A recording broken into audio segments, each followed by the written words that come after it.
नाज़रीन, अवामी न्यूज़ में खबरन जो सिलसिलो जारी है। इन वक्त असीं तव्हांखे ॾखण खां ख़बर ॾींदा हलूं त ॾखण में सरकारी BHU अस्पताल हर सहूलियत खां महरूम है। मरीज़न जूं दाहूं डॉक्टरनि पारां मौक़फ़ ॾियण खां इनकार कयो। इन हवाले खां वधीक तफ़सील ॿुधाए रहियो ॾखण में अवामी न्यूज़ जो रिपोर्टर जमील अहमद मारफाणी। जी जमील अहमद, इन हवाले खां तव्हां वटि कहिड़ा तफ़सीलात आहिनि? नाज़रीन, असां हींअर मौजूदु आहियूं ॾखण शहर में, जिते BHU हॉस्पिटल में जेके उतां जा मरीज़ आहिनि, जेके माना मरीज़ अची अस्पताल में अचनि था, त उन्हनि खां पुछंदासीं त उन्हनि खे कहिड़ियूं सहूलियतूं मौजूदु आहिनि अस्पताल में, उन्हनि खे छा थो चई वञे ऐं डॉक्टरनि पारां कहिड़ियूं ॻाल्हियूं कयूं थी वञनि। दवायूं साईं अहिड़ियूं ख़ासि हिते न आहिनि, बाक़ी कुझु दवायूं ॾियनि था पिया, अहिड़ी ॿियूं ख़ासि दवायूं कोन्हे। चवंदा मथां दवायूं न आयूं आहिनि, असां जेके आहिनि तव्हांखे ॾियूं था, ॿियूं अहिड़ियूं दवायूं न आहिनि हिते।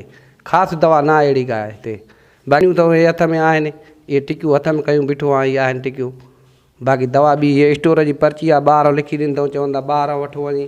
भई ख़ासि दवा न आहे हिते, चवंदा मथां ई न आई आहे, ये लिखी ॾींदो ॿाहिरां। आला ऑफिसर खे साईं मुराद अली शाह खे चवंदासीं त असांखे ॾखण अस्पताल सरकारी में को दवायूं ॾिनियूं वञनि, का सहूलियत ॾिनी वञे। हिते का सहूलियत न आहे, का दवा अहिड़ी न आहे। असां परेशान लॻा पिया आहियूं, ॿार असांजा परेशान लॻा पिया आहिनि।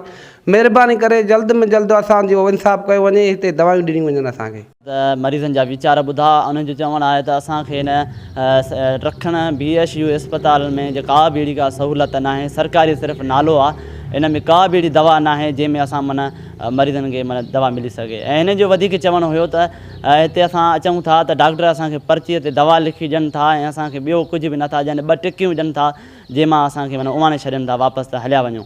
ऐं वधीक हिननि चयो त असां सिंध जे वॾे वज़ीर सैयद मुराद अली शाह खां जेको आहे असां मुतालबो था कयूं त जेको असांजे ॾखण शहर BHU हॉस्पिटल में जेको असांखे दवाऊं सरकारी ॾिनियूं वञनि, जीअं असां माना जेका मरीज़ जेका दवाऊं वठी करे असां चाक थी सघूं।